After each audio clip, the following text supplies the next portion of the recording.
Εξομολογήστε το Κύριο διαγρατός, αλληλούια, ότι στον αιώνα το έλεος αυτού, αλληλούια. Εξομολογήστε το... Takže stojíme pri chráme, pri hlavnom chráme mesta Karies, hlavného mesta svätého Riados, v ktorom sa nachádza čudotvorná ikona Matky Božej, dostojná jes. Εξομολογήστε το Κύριο, τον Κύριον, αλληλούια, ότι στον αιώνα το έλεος αυτού, αλληλούια. Το ποιήσαν τη θαυμασία μεγάλα μόνο, αλληλούια, ότι στον αιώνα το έλεος αυτού, αλληλούια. Το ποιήσαν τη τους ουρανούς εσύνεση, αλληλούια, ότι στον αιώνα το έλεος αυτού, αλληλούια. Ως στερεώσαν την γην επί των υδάτων, αλληλούια, ότι στον αιώνα το έλεος αυτού, αλληλούια. Το ποιήσαν τη φώτα μεγάλα μόνο, αλληλούια, ότι στον αιώνα το έλεος αυτού, αλληλούια. Τον ήλιον εις εξουσίαν της ημέρας, αλληλούια, ότι Nachádzame sa blízko pri hlavnom meste svätej hory Karies, v oblasti Saraj, kde sa nachádza skýt svätého Andreja. Momentálne sme v Archondariki, čiže v miestnosti, kde sa príjmajú hostia, kde sa hostia vodou, kávou a ciburom na posilnenie pre pútnikov.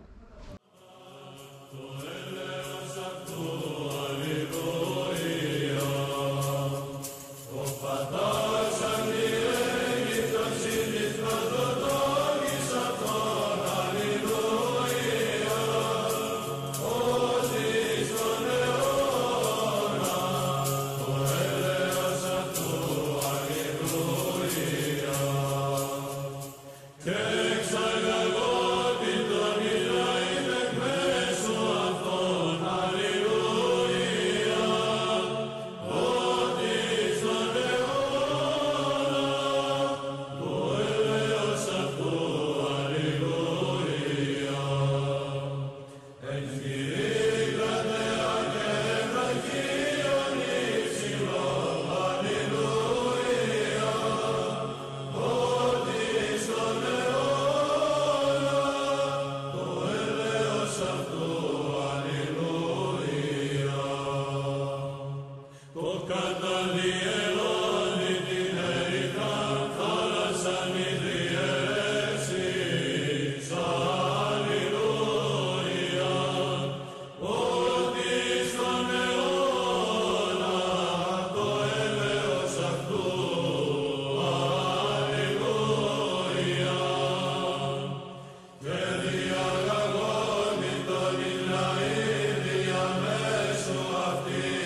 Momentálne sa nachádzame na mieste vymodlenom, pretože sa nachádzame pri kelii starca Pajsia. Na tomto mieste stovky a stovky ľudí čakalo, aby dostalo požehnanie od starca Pajsia a spýtali sa svoje duchovné otázky a určite aj nachádzali mnohokrát odpovede na všetky trápenia a bolesti, ktoré cítili vo svojom srdci.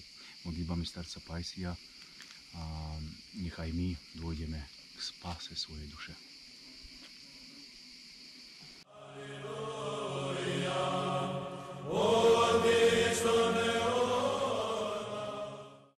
Teraz sa nachádzame konkrétne v malej kaplnke v kelii starca Pajsia, kde starec Pajsia trávil veľa času pri modlitbe.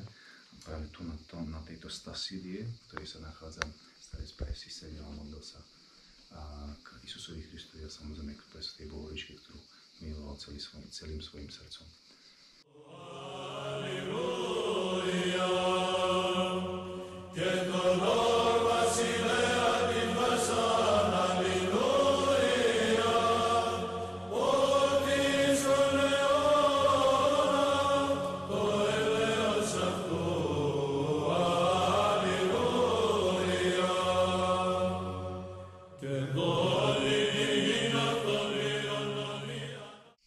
Na tomto mieste starec Pajsia prijímal pútnikov, na to sa s nimi rozprával a duchovne ich povzbudzoval, duchovne ich obnovoval. Lebo najväčšie zázraky, ktoré Pajsia vykonal za svojho života aj po svojom odchode do večnosti, bolo to, že menil srdcia ľudí a navracal ich naspäť k Bohu.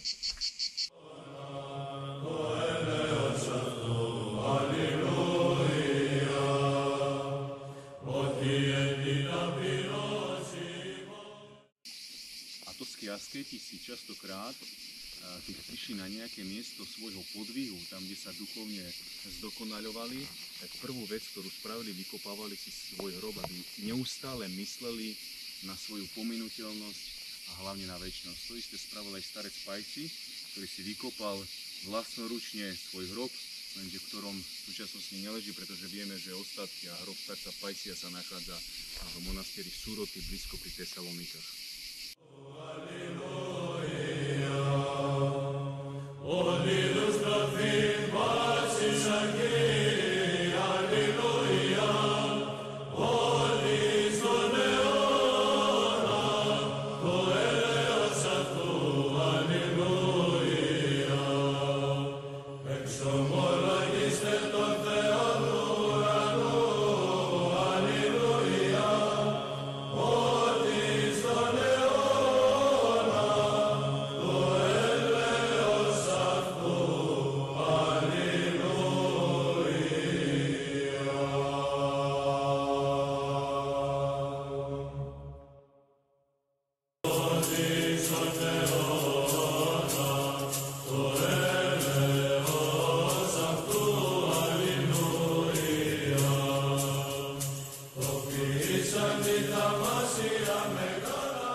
V týchto skromných podmienkach žije jeden súčasný starec, ktorý sa volá Gabriel a za starcom chodia takisto ľudia so svojimi duchovnými otázkami a starec Gabriel bol priateľom starca Pajsia.